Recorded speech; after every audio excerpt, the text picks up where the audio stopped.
And this is speech structure. So from a structural standpoint, again, it's going to be very common and very good for the audience. Again, it may seem silly to you, but it is helpful for the audience to reinforce whatever your purpose is in your opening if you tell them what you're going to tell them. And then in the body, you're going to support. You are going to tell them. And typically, you want to use 3 different either stories or points to make your point. And then you want to tell them what you told them. Okay, so now from a structural standpoint, this is going to be obvious to you. You want to have an opening, body, and conclusion.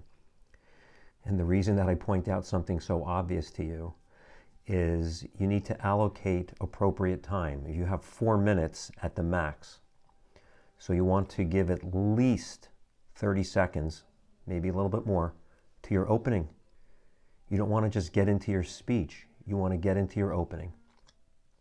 And then in the body, again, a good number to keep in mind is 3 points. And in your case, if you have 3 minutes for your body, you can spend 1 minute for each point that you're going to make.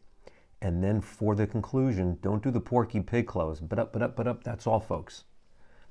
You want to use that time wisely. If you're going to use 30 seconds, keep an eye on the timer to make sure that you're running on time and you're not going to go over time.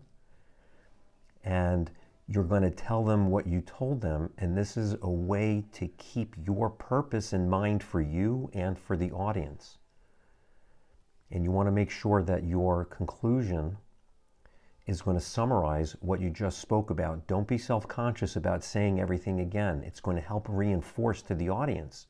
Think about if you have a conclusion that doesn't relate to everything that you just spoke about, that will be disjointed. So your conclusion is a way to refresh the audience's memory. These are the 3 reasons why. And you can say them quickly, not fast, but quickly. And then have, hopefully, a good conclusion. A conclusion can be a sentence or 2 sentences. Put thought into that. Do not wing that, and don't leave that up to chance. Okay? For the opening, this is your chance to grab attention. If it's a bigger audience and not a contest, it's the same thing. In this case, keep in mind you have judges, 2 judges, 3 judges, and they're seeing how many students. So your opening is a chance to grab their attention. I like starting out with a question. Have you ever? Did you ever wonder why?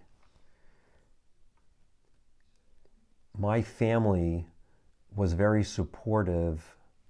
Just catch their attention. Now, they're going to be sitting in front of you, so they're not going to be daydreaming. But do something to capture their attention in that opening sentence. Grab their attention. Make them sit up straight and look and say, wow, what's coming next? This will ultimately give them a reason. Why should they keep listening?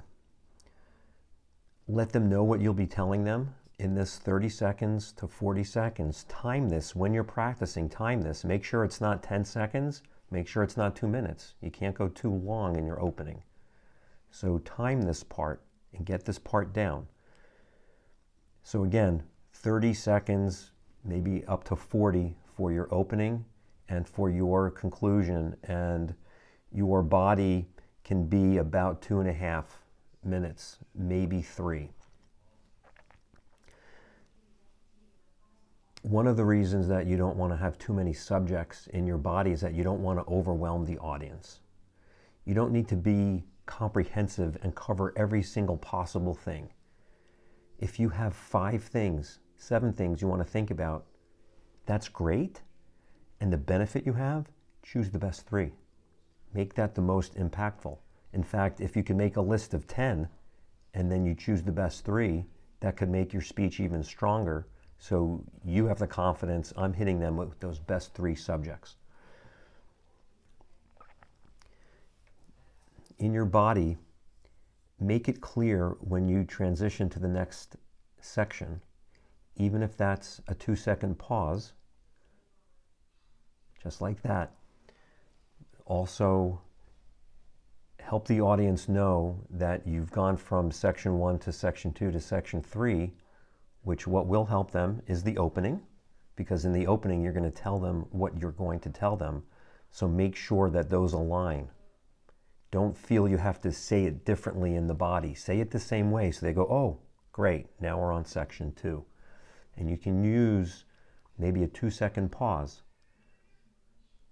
Clear your mind, let them digest what the first part was. 2 seconds is not that long. It may feel long to you. I'll give you 2 seconds right now.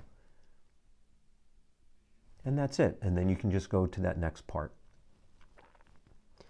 For the conclusion, again, summarize what you just told them. So you'll have told them what you're going to tell them. You're going to tell them in the body. And then the summary, again, it's going to feel uncomfortable. But use the summary.